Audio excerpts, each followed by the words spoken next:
Hi friends, வணக்கம். Welcome to trending சமையல். இன்றைக்கி வீடியோ ரொம்ப இன்ட்ரெஸ்டிங்காகவும் இருக்கும். அதே சமயத்தில் ரொம்ப யூஸ்ஃபுல்லாகவும் இருக்கும். வீடியோ வந்து ஸ்கிப் பண்ணாமல் பாருங்கள். நம்ம சேனலை முதல் முறையாக பார்க்குறீங்க அப்படின்னா சேனலை மறக்காமல் சப்ஸ்கிரைப் பண்ணிக்கோங்க. கூட இருக்கிற பெல் ஐக்கானையும் ப்ரெஸ் பண்ணிக்கோங்க. அப்போ தான் நம்மளோட ரெகுலர் அப்டேட் எல்லாமே நீங்கள் வந்து மிஸ் பண்ணாமல் பார்க்க முடியும். இப்போ வாங்க நம்ம வீடியோக்குள்ளே போயிட்டு என்னென்ன டிப்ஸ் இருக்குன்னு பார்க்கலாம். நம்ம இப்போ ஃபஸ்ட்டு டிப் என்னன்னு பார்க்கலாம். இந்த மாதிரி நகை கடையில் கொடுக்குற குட்டி குட்டி பர்ஸ் வந்து நம்ம நிறைய வச்சுருப்போம். ஸோ என்கிட்ட வந்து நிறைய பர்ஸ் இருந்தது. ஸோ தேவைப்படாது அப்படின்னு சொல்லிட்டு நான் நிறைய தூக்கி போட்டுட்டேன். இப்போ இருக்கிற ஒரு சில பர்ஸை வச்சு சூப்பரான ஒரு ஆர்கனைசர் நம்ம வந்து ரெடி பண்ண போகிறோம். அதுக்கு வந்து இந்த மாதிரி பர்ஸ் எடுத்துக்கோங்க. அதே சமயத்தில் குழந்தைங்களோட இந்த மாதிரி பெல்ட் இருந்துச்சு அப்படின்னா எடுத்துக்கோங்க. நிறைய இடங்களில் நம்ம இந்த ஆர்கனைசர் வந்து வச்சு யூஸ் பண்ணிக்க முடியும். அது எங்கெங்கே அப்படிங்கிறத நான் சொல்கிறேன். வீடியோ பார்த்துட்டே இருங்க. இப்போ நம்ம எடுத்த பர்ஸை அந்த பெல்ட் நடுவு பகுதியில் வச்சுட்டு இந்த மாதிரி வந்து பின் எடுத்துக்கோங்க. நம்ம சாரிக்கு போடுவோம் இல்லையா, அந்த பின் எடுத்துக்கிட்டு இந்த மாதிரி நம்ம ஃபிட் பண்ணிடலாம். எவ்வளோ பர்ஸ் இருக்கோ அந்த மாதிரி உங்களோட தேவைக்கு தகுந்த மாதிரி நீங்கள் வந்து ஃபிட் பண்ணிக்கோங்க. நான் இப்போ எங்கிட்ட இருக்கிற இந்த 3 பர்ஸ் மட்டும் வச்சு உங்களுக்கு பண்ணி காட்டுறேன். பின் போட்டுக்கலாம். அப்படி இல்லைன்னா நம்ம ஏதாவது ஒரு கம் யூஸ் பண்ணி அப்படியே அந்த பெல்ட்டோட இதை வந்து ஒட்டியும் விட்டுக்கலாம். இப்போ பாருங்கள், ரொம்ப சூப்பராக அந்த ஆர்கனைசர் வந்து நம்ம ரெடி பண்ணியாச்சு. இதை வந்து நம்ம ஹாலில் நிறைய அந்த கீ செயின், மாஸ்க்கு, இந்த மாதிரி சார்ஜர் பின்னெல்லாம் மாட்டியிருப்போம் இல்லையா, அந்த இடத்துல நான் வந்து மாட்டி வச்சுருக்கேன். ஸோ அதுக்கு முன்னாடி இன்றைக்கி என்னோடய செடியில் வந்து இந்த ரோஸ் வந்து பூத்து இருந்தது. நான் ஏன் உள்ளே வச்சுருக்கேன் அப்படின்னா, குரங்கு தொல்லை வந்து ரொம்ப அதிகமாக இருக்கிறதுனால பூ எல்லாத்தையுமே வந்து அது பிச்சிரும். ஸோ அதுக்காக உள்ளே வச்சுருக்கேன். அதுக்கப்புறம் பார்த்திங்கன்னா, இந்த மாதிரி பர்ஸில் நம்ம என்ன பண்ணலான்னு பார்க்கலாம். ஃபஸ்ட்டு வந்து இந்த குட்டி குட்டியாக சாவி இதெல்லாம் இருக்கும் இல்லையா, நம்ம யூஸ் பண்ணுற கார் சாவி, பைக் சாவி, அதுக்கப்புறம் எதனா கடை சாவி, அந்த மாதிரி சாவியெல்லாம் வந்து இருந்தது அப்படின்னா நம்ம சேஃப்டியாக இந்த மாதிரி வந்து பர்ஸுக்குள்ளே வந்து போட்டு வச்சுக்கலாம். அது மட்டும் இல்லாமல் அந்த மாதிரி நம்ம நெயில் கட்டரு, நம்ம ரெகுலராக யூஸ் பண்ணுற கிளிப்பு, இதெல்லாம் வந்து அவசரத்துக்கு நம்ம எங்கேயாவது வச்சுட்டு வந்து தேடிட்டு இருப்போம். ஸோ அதுக்கப்புறம் வந்து பார்த்திங்கன்னா மாஸ்க் வந்து நார்மலாக நம்ம வந்து தொங்க விட்டோம் அப்படின்னாலும் எப்படியாவது அதில் டஸ்ட்டு வந்து படுறதுக்கு வாய்ப்பு இருக்குது. ஸோ இந்த மாதிரி பர்ஸில் வச்சு நம்ம க்ளோஸ் பண்ணிட்டோன்னா அது வந்து சேஃபாகவும் இருக்கும், எங்கேயும் தொலைஞ்சும் போகாது. அதுக்கப்புறம் வந்து டிவிக்கு பக்கத்தில் நான் மாட்டி வச்சுருக்கேன். இதுக்கு ஏன் நான் மாட்டினேன் அப்படின்னு பார்த்தீங்கன்னா, நம்ம ரெகுலராக யூஸ் பண்ண ரிமோட்டெல்லாம் இருக்கு இல்லையா, அது வச்சுக்கலாம். அப்படி இல்லைன்னா நம்மளோட பால் கார்டு, கரண்ட்டு பில்லு, அட்டைலாம் இருக்குல்ல, அதெல்லாம் கூட நம்ம அந்த மாதிரி அந்த பர்ஸுக்குள்ளே வச்சுக்கலாம். நம்ம வெளியே போகும்போது யூஸ் பண்ணுற கண்ணாடி, இது எல்லாமே வந்து ரொம்ப அழகாக இந்த மாதிரி ஒரு ஆர்கனைசர் வந்து ரெடி பண்ணோம் அப்படின்னா அதில் வந்து வச்சுட்டோன்னா நமக்கு எங்கேயுமே வந்து அவசரத்துக்கு நம்ம தேட வேண்டிய அவசியம் கிடையாது. சேஃபாக வந்து அது ஒரே இடத்துலையே இருக்கும். இந்த ஐடியாலாம் உங்களுக்கு வந்து பிடிச்சிருந்தது அப்படின்னா மறக்காமல் இந்த வீடியோவுக்கு வந்து ஒரு லைக் கொடுத்துருங்க. இப்போ நம்ம நெக்ஸ்ட் டிப் என்னென்னு பார்க்கலாம். இந்த மாதிரி ஸ்வீட் பாக்ஸ் இருந்துச்சு அப்படின்னா எடுத்துக்கோங்க. இந்த மாதிரி பாக்ஸ் அப்படி இல்லைன்னா வேறு ஏதாவது உங்களுக்கு கம்ஃபர்டபுளாக இருக்கிற மாதிரி ஒரு பாக்ஸ் வந்து செலக்ட் பண்ணி எடுத்துக்கோங்க. இந்த மாதிரி வந்து ஒரு ஃபோர்க் ஸ்பூன் வந்து எடுத்துக்கிட்டு நான் என்ன பண்ணேன்னா அடுப்பில் வந்து நல்லா அதை வந்து சூடு பண்ணி எடுத்துக்கிட்டு இந்த மாதிரி அதோட பாக்ஸோட பின்பக்கம் திருப்பி இந்த மாதிரி வந்து ஹோல்ஸ் போட்டு விட்டுக்கோங்க. இதை வந்து சூப்பராக ஒரு 2-3 இடங்களில் நம்ம வந்து ஆர்கனைசராக யூஸ் பண்ணிக்க முடியும். அது எங்கே அப்படின்னு சொல்லிட்டு சொல்கிறேன். நல்லா எல்லா பக்கமும் நம்ம வந்து ஹோல் போட்டதுக்கப்புறமா இந்த பாக்ஸோட சைடில் 2 பக்கம் வந்து நம்ம ஒரு கயிறு போட்டு கட்ட போகிறோம். ஸோ அதுக்காக வந்து இதுலேயும் வந்து ஹோல்ஸ் போட்டுக்கலாம். ஒரு ஹோல்ஸ் வந்து போட்டால் போதும். நான் ஸ்பூன் வந்து அது சூடாக இருந்ததுனால அப்படியே போட்டுட்டேன். இப்போ இதில் வந்து நம்ம கயிறு போட்டு கட்டி எடுத்துக்கலாம். எவ்வளோ லென்த்து தேவையோ அந்த அளவுக்கு வந்து கயிறு விட்டுட்டு நீங்கள் வந்து கட்டி எடுத்துக்கோங்க. இது வந்து ரெடி பண்ணும்போதே நிறைய பேர் வந்து கெஸ் பண்ணியிருப்பீங்க எங்கே நம்ம யூஸ் பண்ண போகிறோம் அப்படின்னு. கண்டிப்பாக நீங்கள் நினைக்கிற மாதிரி சிங்க் ஏரியாவிலையும் நான் வந்து யூஸ் பண்ணிக்க போகிறேன். அதே மாதிரி பாத்ரூம்லையும் நம்ம வந்து முக்கியமாக யூஸ் பண்ணிக்க போகிறோம். பாத்ரூமில் வந்து பார்த்திங்கன்னா இந்த மாதிரி ஹேங்கர் இருக்கு இல்லையா, அதில் வந்து நான் மாட்டி வச்சுருக்கேன். இந்த மாதிரி ஹேங்கர் இல்லாதவங்க எங்கே மாட்டலாம் அப்படின்னு பார்த்தீங்கன்னா இந்த மாதிரி ஜன்னலில் மாட்டலாம். ஸோ அதை எப்படி மாட்டலாம் அப்படிங்கிறத நான் சொல்கிறேன். வீடியோ வந்து ஸ்கிப் பண்ணாமல் பாருங்கள். நம்ம வந்து ரெகுலராக யூஸ் பண்ணுற ஷாம்பு பாக்கெட் இதெல்லாம் இருக்கு இல்லையா, இதெல்லாம் வந்து இந்த மாதிரி நீங்கள் பாக்ஸில் வந்து போட்டு வச்சுக்கலாம். அதே மாதிரி இந்த குட்டி குட்டியாக அந்த துண்டு சோப்பெல்லாம் இருக்குல்ல, அதெல்லாம் உங்களுக்கு தேவைப்படலை அப்படின்னா நீங்கள் வந்து இப்படி வந்து போட்டு யூஸ் பண்ணிக்க முடியும். ஸோ உங்ககிட்ட ஹேங்கர் இல்லைன்னா நீங்கள் வந்து எப்படி மாட்டலான்னு பார்க்கலாம். இந்த மாதிரி ஒரு துணி காய போடுற பின் வந்து எடுத்துக்கோங்க. இப்போ நான் எப்படி பண்ணனோ அதே மாதிரி பண்ணிக்கிட்டு நீங்கள் அந்த மாதிரி வந்து அந்த ஜன்னல் கம்பி இருக்கு இல்லையா, அதில் வந்து இப்படி வந்து மாட்டி விட்டுருங்க. இப்படி மாட்டினீங்கன்னா நல்ல ஸ்ட்ராங்காக இருக்கும். கொஞ்சம் பெரிய சைஸ் பாக்ஸாக எடுத்தீங்க அப்படின்னா இன்னும் கூட நீங்கள் அதிகமான இந்த மாதிரி வேஸ்ட் ஆகிற திங்ஸ் வந்து இதில் வந்து போடலாம். ஸோ நம்ம வந்து டஸ்ட்பினில் போடுறதுக்கு முன்னாடி நீங்கள் இந்த மாதிரி எடுத்து வச்சுட்டு அதுக்கப்புறமா வந்து டஸ்ட்பினில் போட்டுக்கலாம்.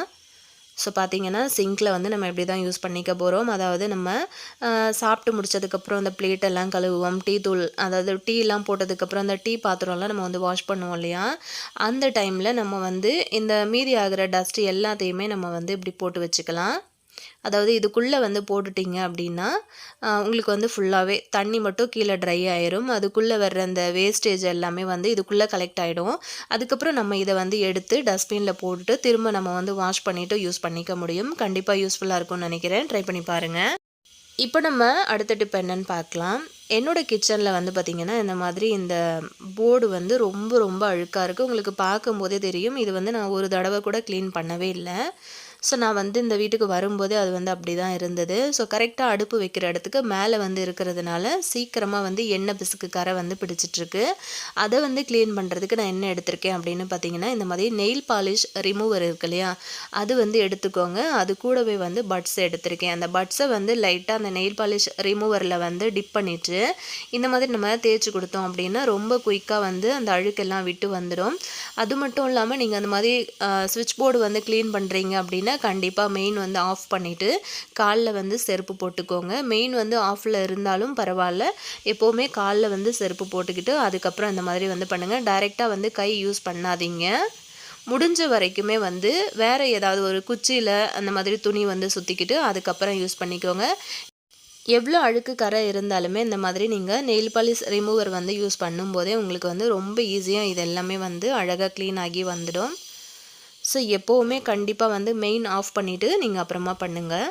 ஸோ பார்த்தீங்கன்னா உங்களுக்கு டிஃப்ரெண்ட் தெரியும். இது வந்து நம்ம க்ளீன் பண்ணதுக்கு அப்புறம் எடுத்த ஃபோட்டோ, அதுக்கப்புறம் வந்து க்ளீன் பண்ணுறதுக்கு முன்னாடி எடுத்த ஃபோட்டோவை நான் ஆட் பண்ணுறேன் பாருங்கள். கண்டிப்பாக உங்களுக்கு யூஸ்ஃபுல்லாக இருக்கும்னு நினைக்கிறேன். எத்தனை வருஷ கரையாக இருந்தாலும் ஈஸியாக போயிடும். ட்ரை பண்ணி பாருங்கள்.